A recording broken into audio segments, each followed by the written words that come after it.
जय जगन्नाथ। आपण को ज्ञानदेवी चैनल को स्वागत। आसतु आज 10th क्लास हिंदी हिंदी सौरभर फास्ट चैप्टर अनमोल वाणी तार 4टी पार्ट रोचे कबीर, सूरदास, तुलसीदास, रहीम। आज आम कबीर विषय रे पढ़ा। तो कवि परिचय टी देखने जा। कबीरदास का जन्म सन 1398 में काशी में हुआ था। कबीरदास का जन्म 1398 मसीह होता। कहा जाता है कि वो एक तालाब के किनारे मिले। कहा जाए जैसे एक पोखरी कूल मिलते। एक जुल्हा दंपति ने उनका पालन पोषण किया। एक लुगा बुणाली दंपति जनक पाई लालन पालन करते। वे कपड़ा बुनने का काम करते थे। से कपड़ा बुनिबार काम करते। ज़्यादा पढ़े लिखे नहीं थे लेकिन बड़े अनुभवी थे। अधिक पढ़ी नथिले किंतु से कौन बहुत अनुभवी थे। बुद्धि विवेक से काम लेते थे। बुद्धि विवेक सहित काम को करते। बहुत बातें जानते थे। बहुत कथा से जानी थे। वे सभी धर्मों को बराबर मानते थे। से सबु धर्म को समान भाव में मानुले। वे ईश्वर के निर्गुण निराकार रूप को मानते थे। से ईश्वर निर्गुण निराकार रूप को मानुले। उस समय धर्म और समाज में बड़ी गड़बड़ी थी। से समय धर्म एवं समाज मध्य बहुत बड़ गड़बड़ी थिला। कबीर ने अपनी वाणी से उसे दूर करने का प्रयास किया। कबीर एठार कौन करछथि ना निज वाणी रे निज कथा माध्यम रे वचन माध्यम रे से कौन करछथि ना उसे दूर करने का प्रयास किया। ताकू दूर करने को चेष्टा करछथि। लोगों में जाति पाति ऊंच नीच भेदभाव था।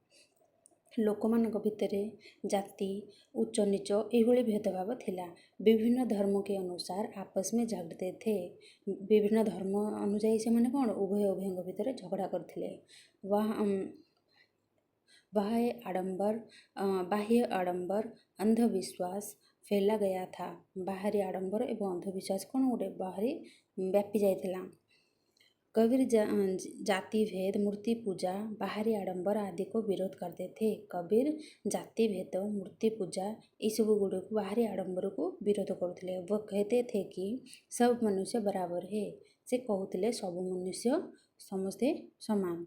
वे बाहरी धार्मिक कर्म कांड की अपेक्षा भक्ति भाव पर बल देते थे। से ये बाहरी धार्मिक कर्म कांड अपेक्षा भक्ति भाव पर गुरुत्व देते। वो तीर्थ व्रत जप तप मूर्ति पूजा आदि बाहरी काम छोड़ सच्चे दिल से भगवान की भक्ति करने को कहते थे। से तीर्थ व्रत जप तप मूर्ति पूजा आदि ये सब बाहरी कार्य गुड़ी को छाड़ी सत हृदय सत चित्तरे सत मनरे हृदय सहित भगवान को भक्ति करने को से कहते। वे सदाचार सच्चाई भाईचारे धार्मिक सहिष्णुता का प्रचार करते थे।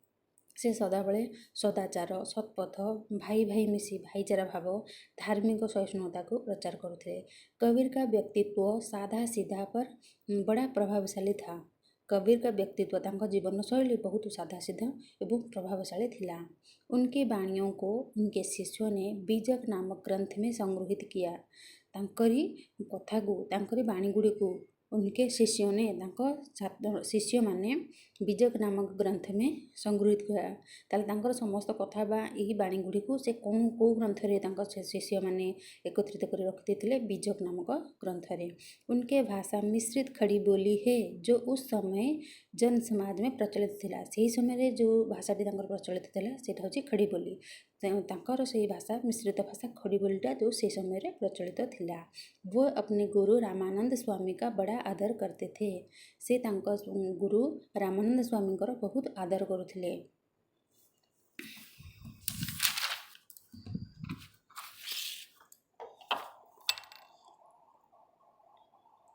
ठीक गोटे दोहे दीजिए। सांझ बराबर तप नहीं झूठ बराबर पाप जाके हृदय सांझ है ताके हृदय आप। जो तो को कांटा बोवे ताही बोयो तो फूल तो को फूल है बाको है त्रिशूल। धीरे धीरे रे मना धीरे धीरे सब कुछ होयो माली सिंचे सोहड़ा ऋतु आयफल होयो।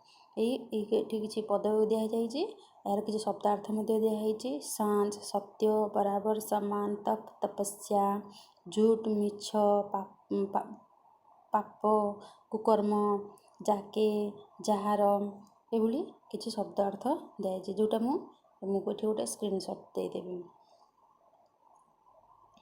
एठी भी किसी गद्य रूप देजी जो भली देजी सांच बराबर तप नहीं झूठ बराबर पाप जाके हृदय सांच है ताके हृदय आप। एठी कौन ना आमर सत्य सदाबेले महान होता है। संसार रे सत्य सम्मान तपस्या बा ज्ञान नाही। सेही भली मिछ सह समान पाप बा खराब काम नाही। कारण खराब काम करबा पाप होइथाए। जे सत्यर थाए ता हृदय सर्वदा निर्मल थाए। सत्यवादी लोकंको भगवान भल पाती एवं दर्शन मध्य देइथांती। समाज सत्यवादी और सत्र थिबा लोकंको आदर करथांती। से भली जो माने खराब बा कुकर्म बा मिछ कहिथांती भगवान ताको भल पाती नाही एवं समाज मध्य तांको निंदा करिथाए। तो ये फास्ट पदटी थिला हमर सांच बराबर तप नहीं झूठ बराबर पाप जाके हृदय सांच है ताके हृदय आप। तो नेक्स्ट होची जो तोको कांटा बोवे ताही बोयो तो फूल को फूल है बाको है त्रिशूल।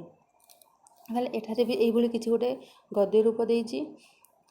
एठी तमे एइ गद्य रूपठिक देखिकि मध्य जानि परिबो। एठारे कवि कहिछन्ति जोमाने भल कर्म करती सर्वदा भल फल मिली थाए। सेहीपरि जो माने कुकर्म करती सेही भली फल सेही भली फल मिली थाए। तो जो तोको कांटा बोए तोहे बोए तो फूल। जी भी तुम पथरे कंटा बुण बा तुमको से काम रोकु तुम से काम तुम तुमर भल काम कर चल तुम्हें रास्तार फूल पकई चल।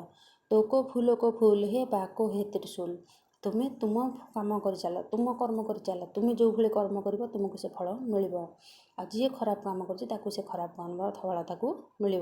जी तुम रास्तार कंटा पकाउची से भाई कष्ट मिल। तुम मैंने जेहेतु फूल पकईच तुम जीवन में तुम रास्ता तुम फलटी फूल ही तुमको मिल। धीरे धीरे रे मना धीरे धीरे सब कुछ होयो माली नीचे सो घड़ा ऋतु आए फल होयो। ताले आमर लास्ट पद थिला तो ये कौन कहते कवि जे धीरे धीरे सब काम होता है। मन को कहते जे धीरे धीरे रे मना धीरे धीरे सब कुछ होयो माली सिंचे सौगड़ा ऋतु फल होयो। ये कवि कहते जे सब काम धीरे धीरे होता है।